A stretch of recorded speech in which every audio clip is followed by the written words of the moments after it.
এভাবে কাঁঠাল বীজের ভর্তা বানালে সম্পূর্ণ ভিডিওটি দেখো বন্ধুরা। নমস্কার বন্ধুরা, দিশা কিচেনে সকলকে স্বাগত। আজকে তৈরি করে দেখাবো কাঁঠাল বীজের ভর্তা। আমরা কাঁঠাল বীজ অনেকেই পছন্দ করি না, ফেলে দিই, খেতে ভালোবাসি না, কিন্তু আমি যেভাবে কাঁঠাল বীজের ভর্তাটা তৈরি করি, এভাবে যদি ভর্তা তৈরি করে নেওয়া যায়, গরম ভাতের সঙ্গে এক থাল ভাত চেটে পুটে খেয়ে নেবে। আশা করি তোমাদের এই ভিডিওটি ভালো লাগবে। সম্পূর্ণ ভিডিওটি দেখার অনুরোধ রইল। আর এই রেসিপিটি শুরু করি তার আগে যে সকল বন্ধুরা আমার চ্যানেলে নতুন, এখনও পর্যন্ত আমার চ্যানেলটিকে সাবস্ক্রাইব করোনি, প্লিজ সাবস্ক্রাইব করে আমার পাশে থাকবে। আর যে সকল বন্ধুরা ফেসবুক থেকে দেখছো, অবশ্যই ফেসবুক পেজটিকে ফলো করে নিয়ে আমার পাশে থাকবে এরকম সুন্দর সুন্দর রেসিপি দেখার জন্য। তাহলে বন্ধুরা চলো ঝটপট এবার কাঁঠাল বীজের এই ভর্তাটা কিভাবে করব দেখে নেওয়া যাক। কাঁঠাল বীজের ভর্তা তৈরি করার জন্য আমি এখানে নিয়ে নিয়েছি 1 বাটি মতো কাঁঠালের বীজ। এবার আমি কাঁঠালের বীজগুলোকে খোসা ছাড়িয়ে কেটে নেব। খোসাটা ছাড়িয়ে নেওয়ার জন্য এখানে নিয়ে নিয়েছি একটা বটি। এবার বটির সাহায্যে কিন্তু আমি এই খোসাটা ছাড়িয়ে নেব। খুব সহজেই কিন্তু এই বীজের খোসাটা ছাড়িয়ে নেওয়া যাবে। দেখো বন্ধুরা কত সুন্দরভাবে ছাড়িয়ে নিলাম। মাঝখান থেকে একটা কাট লাগিয়ে নিলাম। ঠিক একইভাবে সবগুলো কাঁঠালের বীজের আমি এই খোসাটা ছাড়িয়ে নেব।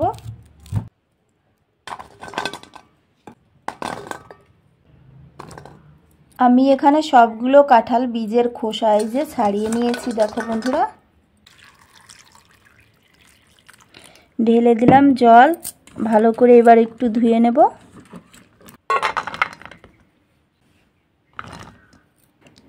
কাঁঠাল বীজগুলোকে এই যে ধুয়ে নিয়েছি।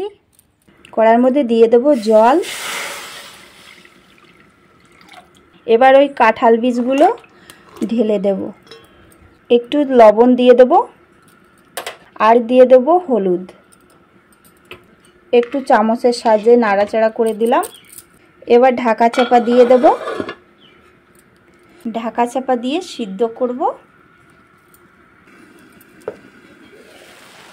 দেখো বন্ধুরা কাঁঠাল বীজগুলো কিন্তু এখানে সিদ্ধ হয়ে গেছে সুন্দরভাবে। এবার গ্যাসটা বন্ধ করে দেব। এবার এটাকে একটা পাত্রের মধ্যে তুলে নেব।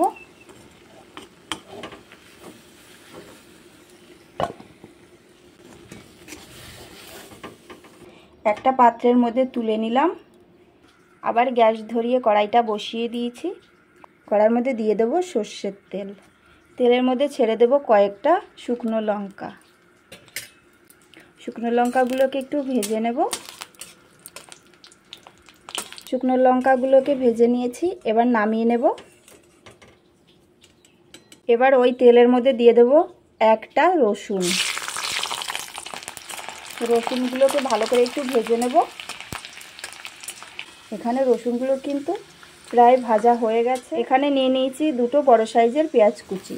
পেঁয়াজ কুচি দুটো এই রসুনের মধ্যে ঢেলে দিলাম। এবারে একসঙ্গে ভালো করে একটু ভেজে নেব লাল লাল করে। পেঁয়াজগুলোকে এখানে আমি ভেজে নিয়েছি। এবার তেল ঝরিয়ে নামিয়ে নেব।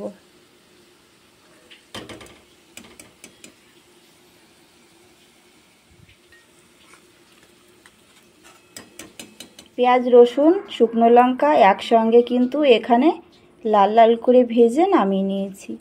এবার আমি ওই পেঁয়াজ রসুন ভাজা তেলের মধ্যে ফোড়ন দিয়ে দেব কালো জিরে। কালো জিরে ফোড়নটা না দিলেও হয়, কিন্তু এটা আমি আমার মতো করে তৈরি করছি। কালো জিরেটা একটু ভাজা ভাজা হয়ে গেলে কাঁঠালের বীজগুলো ঢেলে দেব।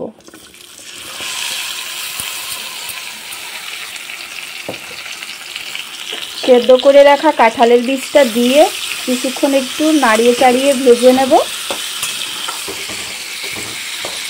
কাঁঠালের বীজগুলোও সুন্দর করে এখানে ভেজে নিয়েছি। এগুলোকেও নামিয়ে নেব।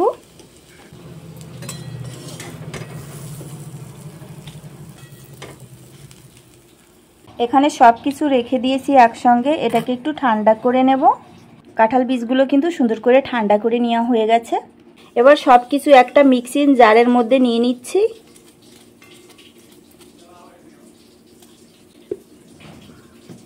ঢাকনাটা লাগিয়ে দিলাম। এবার এটাকে মিক্সি করে নেব। এটাকে মিক্সিতে করে যে বেটে নিয়েছি। এই যে মিক্সিতে করে বেটে নিয়েছি। এবার এটাকে একটা প্লেটের মধ্যে নামিয়ে নেব।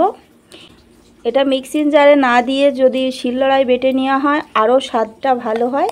একটা প্লেট নিয়ে নিয়েছি। এবার এই ভর্তাটাকে প্লেটের মধ্যে নামিয়ে নেব। একটা প্লেটের মধ্যে নামিয়ে নিয়েছি। এবার মাঝখানে দিয়ে দেবো একটু কাঁচা সরষের তেল আর একটু ধনেপাতা কুচি। এবার ভালো করে একটু মেখে নেব। ধনেপাতা কুচিটা কেউ পছন্দ না করলে না দেবে। এভাবে কাঁঠাল বীজের ভর্তা বানালে এক নিমিষেই এক থালা ভাত কিন্তু শেষ হয়ে যাবে। তো বন্ধুরা, আজকের আমার এই কাঁঠাল বীজের ভর্তার রেসিপিটি তোমাদের কেমন লেগেছে অবশ্যই কমেন্ট করে বলবে। আর ভালো লাগলে একটা লাইক করবে, বন্ধুদের সঙ্গে একটু শেয়ার করবে। চ্যানেলে যদি নতুন হয়ে থাকো তাহলে চ্যানেলটিকে সাবস্ক্রাইব করে নেবে। এরকম সুন্দর সুন্দর রেসিপি দেখার জন্য বেল বাটনটিকে অবশ্যই প্রেস করে দেবে। আর যদি ফেসবুক থেকে দেখো ফেসবুক পেজটিকে ফলো করে নেবে আর আমার পাশে থাকবে এরকম সুন্দর সুন্দর রেসিপি দেখার জন্য। তাহলে বন্ধুরা, আজকের মতো এই পর্যন্তই। সকলে ভালো থেকো, সুস্থ থেকো। আবার দেখা হবে আর একটা এরকম সুন্দর নতুন রেসিপির সঙ্গে। ততক্ষণের জন্য সকলকে বাই বাই। আর ধৈর্য সহকারে সম্পূর্ণ ভিডিওটি দেখার জন্য অনেক অনেক ধন্যবাদ।